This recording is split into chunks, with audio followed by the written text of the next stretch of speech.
नमस्कार, आपण पाहत आहात बहुजन हिताय न्यूज, जनसामान्यांचा बुलंद आवाज।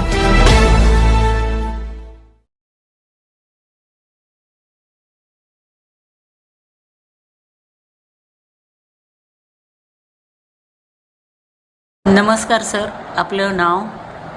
नमस्कार, मी सर्जेराव भिक्का मेटे, सभापती पंचायत समिती फुलंब्री तथा कृषी उत्पन्न बाजार समिती संचालक आणि भारतीय जनता पार्टीचा जिल्ह्याचा उपाध्यक्ष। कालपासून या ठिकाणी या मतदारसंघाचं वैभव आणि महाराष्ट्राचं वैभव म्हणावं लागेल, आदरणीय नानांचा हरिभाऊ बागडे नानांचा वाढदिवस या ठिकाणी अगदी 2-3 दिवसापासून सगळ्या मतदारसंघामध्ये जिल्ह्यामध्ये विविध विकास कामाच्या माध्यमातून असेल, जनतेच्या कामामध्ये जे कामं येतील त्या माध्यमातून असेल, या ठिकाणी शिक्षणाच्या बाबतीत असेल, जिथं जिथं काही मदत करता येईल अशा प्रकारचं काम या ठिकाणी सर्व कार्यकर्त्याच्या माध्यमातून सतत 2 दिवसापासून चालू आहे। हे नेतृत्व खऱ्या अर्थानं राजकारणातलं संत ज्याला आपण म्हणतोय असं नानांचं नेतृत्व आहे। नानांच्या नेतृत्वाखाली जे बी काही आम्ही सर्व कार्यकर्ते या ठिकाणी काम करतोय, त्यांच्या शिक्षणामधून त्यांचे दिलेल्या कामाचं कसं काम करावं याच्यामधनं आम्ही या ठिकाणी काम करतोय। या ठिकाणी आम्ही राजकारणापेक्षा समाजकारण करतोय। समाजामध्ये प्रत्येक घटकाला बरोबर घेऊन त्या ठिकाणी काम करण्याचं आम्हाला शिकवण त्या ठिकाणी आहे। नानांची शिकवण आहे की काम होत असेल तर हो म्हणा, होत नसेल तर नाही म्हणा, जेणेकरून लोकांची फसवणूक होत नाही आणि ते काम योग्यरीतीनं पार पाडतं। अशा प्रकारची शिकवणूक खऱ्या अर्थानं नानांची सर्व आम्हा कार्यकर्त्यांना आहे। या ठिकाणी नानांच्या माध्यमातून खरं म्हणजे वैभवशाली हा आमचा मतदारसंघ म्हणावा लागेल। नानांच्या माध्यमातून ह्या फुलंब्री मतदारसंघाला, अगोदर हा संभाजीनगर पूर्व मतदारसंघ होता, पण नानांच्या माध्यमातून या मतदारसंघाला या ठिकाणी विधानसभेचं अध्यक्षपद भेटलं आहे, या ठिकाणी मंत्रिपदही भेटलं आहे। या माध्यमातून आज आमच्या मतदारसंघाच्या नानाच्या माध्यमातून ह्या मोठं जे राज्य आहे या देशातलं राजस्थान, ह्या राजस्थानचं राज्यपाल पदही आज खऱ्या अर्थानं त्या ठिकाणी नानाच्या माध्यमातून त्या ठिकाणी चांगलं काम विविध क्षेत्रामध्ये त्या ठिकाणी पण चांगलं काम आहे। दररोजच्या बातम्या असतात की नाना आजही त्या ठिकाणी एकही दिवस बसत नाही, सातत्यानं जनतेमध्ये त्या ठिकाणी काम करत असतात आणि अशा वैभवशाली मतदारसंघामध्ये नानांच्या हाताखाली काम करून आम्हाला कामाची खऱ्या अर्थानं शिस्त लागली। जनतेचं काम कसं केलं पाहिजे याचं आदर्श उदाहरण खऱ्या अर्थानं नाना आहेत आणि आजही नाना 50 वर्ष नानाला राजकारणामध्ये झालेत, परंतु 50 वर्षामध्ये सुद्धा राजकारणाचा जनतेचा जो खऱ्या अर्थानं जवळकी आहे, जनतेचं जे प्रेम नानावर आहे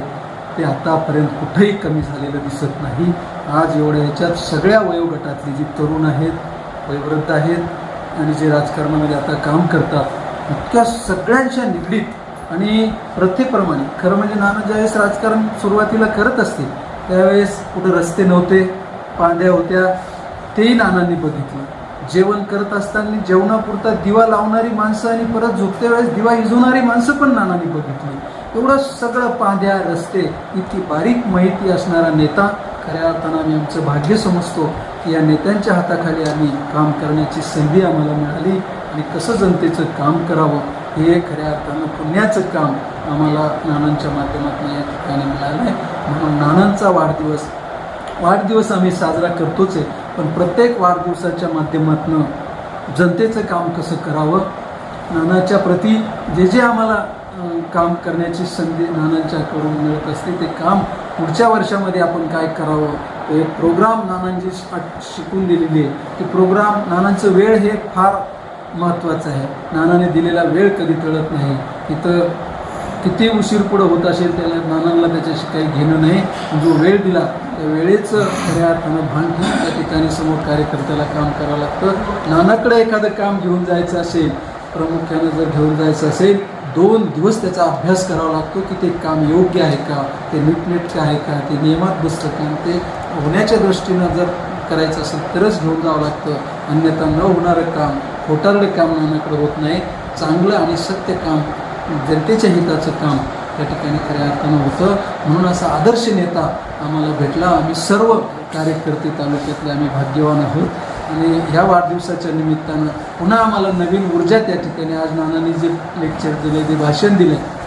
खऱ्या अर्थाने या नव्या पिढीला आणखी कसं काम करावं लागेल हे खूप आम्हाला ऊर्जा त्या ठिकाणी मिळते आणि आम्हाला नानाचा फोन आणि नानाशी बोलणं आमच्या सगळ्या कार्यकर्त्याला जर का महिन्याभरामध्ये नानांचं बोलणं झालं नाही अस्वस्थ आम्ही होतो आणि म्हणून आजही नाना रात्रीचाही फोन करू द्या आजही राज्यपाल जरी असले तरीसुद्धा ते फोन उचलतात त्याची चौकशी करतात एवढं मोठं वैभवशाली नेतृत्व आम्हाला भेटलं प्रफुल्ल नेतृत्व भेटलं हे आम्ही भाग्य समजतो आणि आज जो आम्ही वाढदिवस नानांचा साजरा करतो आहे सातत्यानं आता 2-3 दिवस येणाऱ्या काही 2 दिवसही प्रत्येक ठिकाणी चांगली कामं आहेत वाढदिवस म्हणजे आम्ही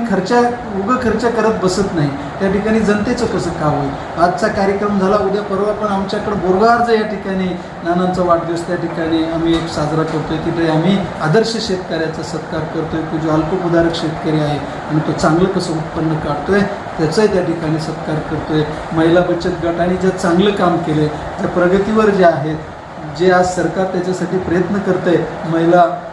बळकटी करण्यासाठी त्याच्या माध्यमातून ज्या ज्या बचत गटांनी चांगलं काम केलं त्या बचत गटाचा सन्मान त्या ठिकाणी नानांच्या हस्ते होणार आहे चांगल्या कर्मचाऱ्याने आरोग्य कोरोना काळामध्ये चांगलं काम केलं आहे आदर्श काम केलं आहे जनतेच्या हितासाठी चांगलं काम केलं आहे अशा कर्मचाऱ्याचा आम्ही त्या ठिकाणी खऱ्या अर्थानं सत्कार करणार आहोत असे कार्यक्रम आम्ही या ठिकाणी खऱ्या अर्थानं जनतेला चांगलं काम करायचं शिकवतील त्याच्या ऊर्जा सगळ्यांना मिळेल या उद्देशाने आम्ही हा वाढदिवस नानांचा सातत्यानं वर्षानुवर्ष करत आहोत एवढीच विनंती करतो की नानांचं जे नेतृत्व आहे नानांचं नेतृत्व आम्हाला अखंड मिळत राहू आणि नानांची 100च काय पण आमचं जे काही आयुष्य कमी झालं चालेल परंतु आमच्या नानाचं आयुष्य कमी झालं नाही पाहिजे एवढ्या शुभेच्छा देतो मी शुभेच्छा देणे एवढा मोठा नाही परंतु शुभेच्छा देतो सगळ्यांच्या वतीनं आणि थांबतो जय हिंद जय महाराष्ट्र धन्यवाद सर आम्ही एवढं भाग्य समजतो की या मतदारसंघामध्ये केंद्रीय मंत्रीसुद्धा या ठिकाणी या मतदारसंघाने दादाच्या माध्यमातून त्या ठिकाणी आम्ही या ठिकाणी बघितलं आहे विधानसभेचे अध्यक्ष नानाच्या माध्यमातून आम्ही ठिकाणी बघितलं आहे की राज्याचं रोजगार हमी योजना मंत्री नानांच्या माध्यमातून आम्ही या ठिकाणी बघितलं आहे आणि आज आम्ही या ठिकाणी सांगतो आहे की विधानसभा आमच्या या सरकारमध्ये दोन्ही सभागृहाचं नेतृत्व करणारं म्हणजे दोन्ही इथं अनुराधाताई या ठिकाणी आमदार आहेत सो अनुराधाताई चव्हाण आणि परत आता विधान परिषदेवर या ठिकाणी सुहासभाऊ शिरसाट यांची वर्णी या ठिकाणी लागलेली आहे म्हणजे या मतदारसंघामध्ये दोन्ही सभागृहात काम करणारं खऱ्या अर्थानं आमदाराच्या रूपाने या ठिकाणी काम करण्याची संधी जी मिळत आहे ती खऱ्या अर्थानं नानांनी या ठिकाणी जे आदर्श केलं आदर्श चांगलं काम केलं या ठिकाणी इतके चांगले कार्यकर्ते घडवले आणि म्हणूनच खऱ्या अर्थानं हा मतदारसंघ आम्ही वैभवशाली आम्ही नानाच्या माध्यमातून समजतो